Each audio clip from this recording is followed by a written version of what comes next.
Halo YouTube, selamat datang di channel Motomobi. Ini adalah Motomobi News. News ke 18 dan alhamdulillah pada news yang ini ada sponsornya. Ini adalah Choco Mary.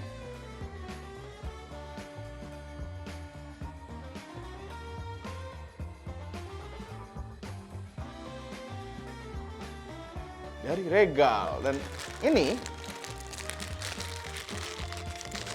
enggak rasa coklat Belgia.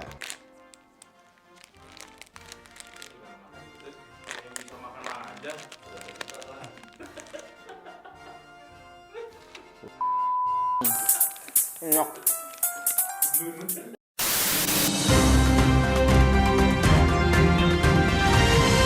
Berita pertama pada hari ini. Punya dulu. Udah. Berita pertama pada hari ini. Solar. Ingat solar? Solar itu yang biasa kita bilang Solbus. Akan menjadi B35. Yes, biosolar sekarang B30 akan berubah menjadi B35. Jadi 35% bahan nabatinya. Naik 5% saja. Kenapa nggak langsung 50%, 60% gitu ya? Penggunaan solar B35 sudah diputuskan dalam sidang kabinet 6 Desember 2022 lalu. Keputusan untuk menerapkan program B35 ini diambil dengan berbagai pertimbangan. Di antaranya ketersediaan pasokan bahan baku terutama crude palm oil karena 35% itu diproses dari CPO, crude palm oil.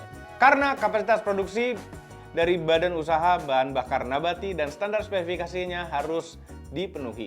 Tadinya akan beralih ke B40 tapi mempertimbangkan hal-hal seperti kesiapan infrastruktur dan juga antisipasi besaran insentif biodiesel. Jadi daripada ke 40, 35% lebih visible untuk dilakukan. Pelan-pelan nanti lama-lama B100, ya kan? Nanti dari mobil-mobil diesel itu baunya bau gorengan. Ya. Mau bala-bala. Nah, kita pernah bikin BBM dari minyak goreng dan itu bau knalpotnya tuh enak, bikin lapar, wangi, ya, mesinnya lebih responsif, terus asapnya sedikit. Top deh pokoknya. Jangan-jangan 35% bukan 40 itu gara-gara perhitungan duitnya biar pas untuk insentifnya.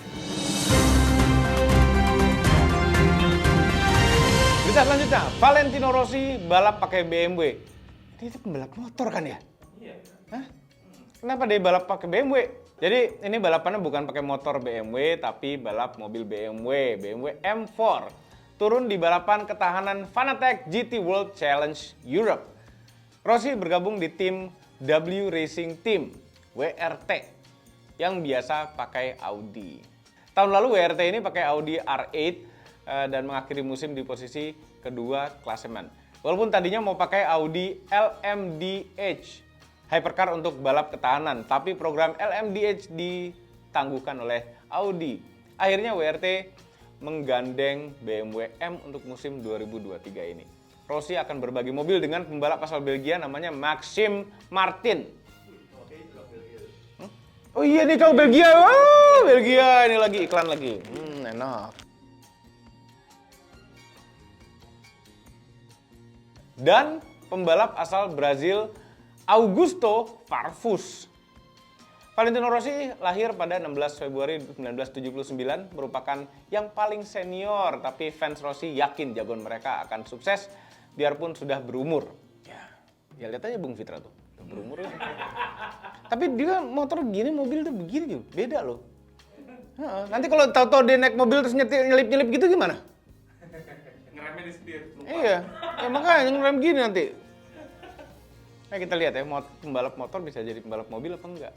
Karena beda hidup.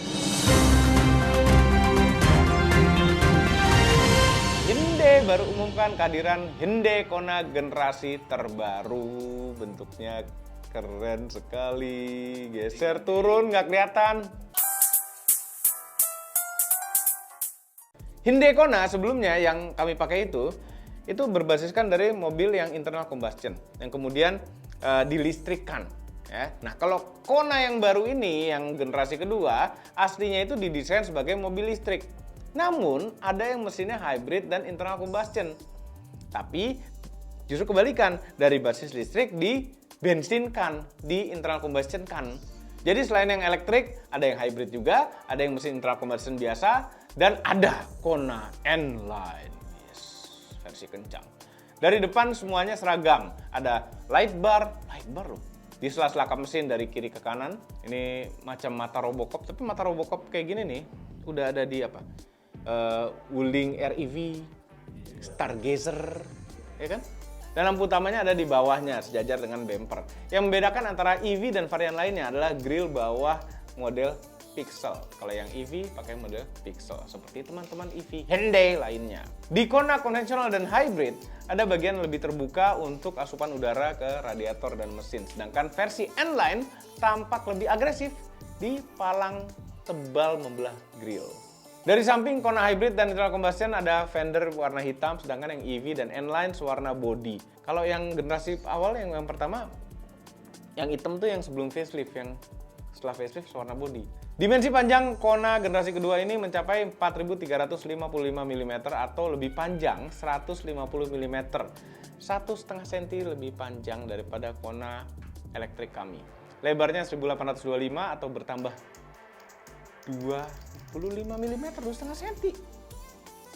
Banyak juga loh lebarnya. Sedangkan wheelbase-nya memanjang 60 mm menjadi 2660 mm. Memanjangnya lumayan juga. 6 cm banyak loh wheelbase. Itu akan terasa karena memang Kona yang sekarang ini, yang generasi pertama itu duduk belakangnya tuh sempit karena wheelbase-nya memang pendek dia. Cuma wheelbase pendek itu nyelip-nyelip di jalan tikus, jalan curut di Jakarta ini muat, enak. Interior Kona yang baru ini minimalis dan bersih, bagus. Kesan modern diwakili oleh penggunaan sepasang layar monitor berukuran 12,3 inch dan dibingkai dalam satu frame.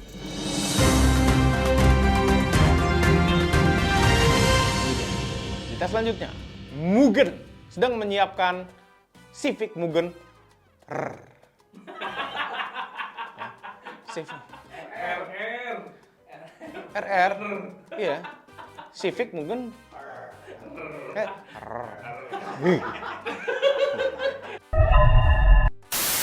Basisnya dari Honda Civic Type R dan ini kedua kalinya Mugen memodifikasi Honda Civic Type R. Nah ini masih Type R yang biasa, gambarnya belum ada. Ini baru katanya soalnya. Kalau Anda ingat saat generasi Civic FD2, Mugen pernah membuat Honda Civic Mugen RR. Itu terjadi 2007 lalu. Warnanya hanya satu, Milano Red. Warna merah. Kenapa nggak putih ya? Oh, Type R tuh harusnya putih gitu. Jumlahnya sangat terbatas, hanya 300 unit saja di dunia ini. Yang itu, Type R dibongkar mesinnya, dipasang cam yang gede, knalpot, ECU baru, racikan Mugen semua. Transmisinya tetap manual 6 speed. Akibat modifikasi itu, Mugen RR nambah tenaganya sekitar 15 horsepower. Menjadi 237 horsepower dan torsi maksimalnya 218 Nm. Itu terdengar biasa-biasa saja ya, tapi itu zaman dulu tuh, tahun berapa? 2007. Juga ada tambahan velg Mugen yang lebih ringan. Di kabin ada jok Recaro SPX dan logo Mugen di beberapa tempat. Perlakuan yang sama diprediksi akan dilakukan juga untuk Type R yang FL5 ini. Mugen belum mengeluarkan spesifikasinya karena baru akan memperlihatkan pada publik pada Tokyo Auto Saloon 2023 di Januari ini. Aduh, pengen kesana cuma bentrok sama syuting itu tuh. Berita selanjutnya, daftar mobil baru di 2023 prediksi tim Motomobi. Ya, ini dari pengamatan tim Motomobi News ada 5 mobil yang menarik untuk ditunggu di tahun 2023 ini. Kalau jadi. Ya. Ini perkiraan tapi kemungkinan jadinya besar. Yang pertama, ini keren. Daihatsu Ayla dan Toyota Agya generasi kedua. Ya. Lama ya. Pokoknya kita mesti beli itu. Kita mesti punya, ya. Mau diturboin, mau diapain, pokoknya harus punya itu. Platformnya itu adalah DNGA. Tapi ini D itu D ya, bukan DNGA, Daihatsu punya. DNGA seperti pada Rocky dan Race. Kayaknya mahal jadinya. Makanya dimensinya kemungkinan agak membesar dan mesinnya 1200 cc seperti yang dipakai Rocky dan Race. Mungkin ada turbonya juga, mungkin ya, jadi nggak usah repot-repot kita modifikasi turbo ini, ganti turbo yang gedean aja. Ya, nggak ada gambarnya, iya, nggak akan, ya kalau ada banyak gambarnya berarti bocor. ya kan? Kira-kira aja udah. Terus ada mobil Sienta generasi ketiga, nggak tahu jadi apa enggak nih. Ya, karena Sienta musuhnya udah nggak ada soalnya. Ya, Freed itu nggak ada, jadi kalau nggak ada saingannya ngapain masuk gitu, atau malah justru karena saingannya nggak ada, mendingan masuk sekalian, tapi nggak tahu. Kita lihat nanti. All New Sienta sudah meluncur di Jepang. Di Indonesia, Toyota baru mendaftarkan paten desainnya, mungkin saja akan segera hadir. Di Jepang spesifikasinya itu macam-macam, dan ada yang hybridnya juga. Di Indonesia, yang paling masuk akal adalah mesin M15A FKS. Ini mesin Dynamic Force berkapasitas 1500 cc, 3 silinder. Kenapa jadi 3 silinder ya? Oke, kemudian ada Honda All New CR-V. Ini sudah dari Gias lalu, rumornya beredar. Apalagi akhir tahun ini Honda memberikan diskon penjualan khusus untuk CR-V, jadi ngabisin stok ya. Akan ada yang hybridnya, dan ada mesin 1500 cc turbo seperti yang ada sekarang, dan udah nggak ada lagi, nggak ada yang diesel tuh, nggak ada. Yang hybrid mesinnya itu adalah 2000 cc, jadi bisa kita perbandingkan lagi dengan Wuling Emas hybrid ya. Iya kan? Iya. Ini kalau secara kelas sama, cuma secara harga jauh, Wuling pasti jauh lebih murah. Nah, bicara soal Wuling akan keluar nih katanya nih, Wuling Asta atau Alphest. Jadi ini yang mana, Asta apa Alphest? Ini juga sudah lama digosipkan akan hadir di Indonesia, apalagi spy shot mobil ini dengan kamuflase sudah beredar banyak di sosial media. Namanya sayangnya kita belum tahu, atau itu Asta atau Alphest. Mesinnya itu adalah 1500 cc turbo 4 silinder yang seperti dipakai di ini mungkin ya, di Alma sekarang. Kemudian ada Daihatsu Move Can Bus. Serius nih Daihatsu masukin beginian nih. Ya, karena gambarnya sudah muncul di daftar paten yang didaftarkan oleh Daihatsu di Indonesia. Keren sekali, ini kei car berbentuk MPV. Mesinnya itu mesin kei car juga ya, 658 cc dan pakai turbo. Ada juga yang naturally aspirated sih. Tenaganya 63 horsepower untuk yang turbo, 51 doang untuk yang naturally aspirated. Ini Daihatsu iseng-iseng aja tuh gimana ya? Keren banget nih kalau Daihatsu masuk ini nih. Tapi pasti mahal. Kalau basis kei car tuh pasti mahal. Oke, itu saja berita hari ini.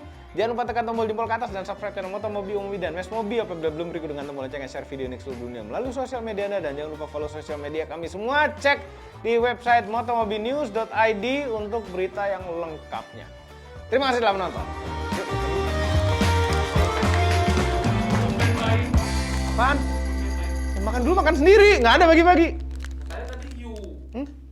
Yuk ngajak penonton. Nih, beli sendiri tuh.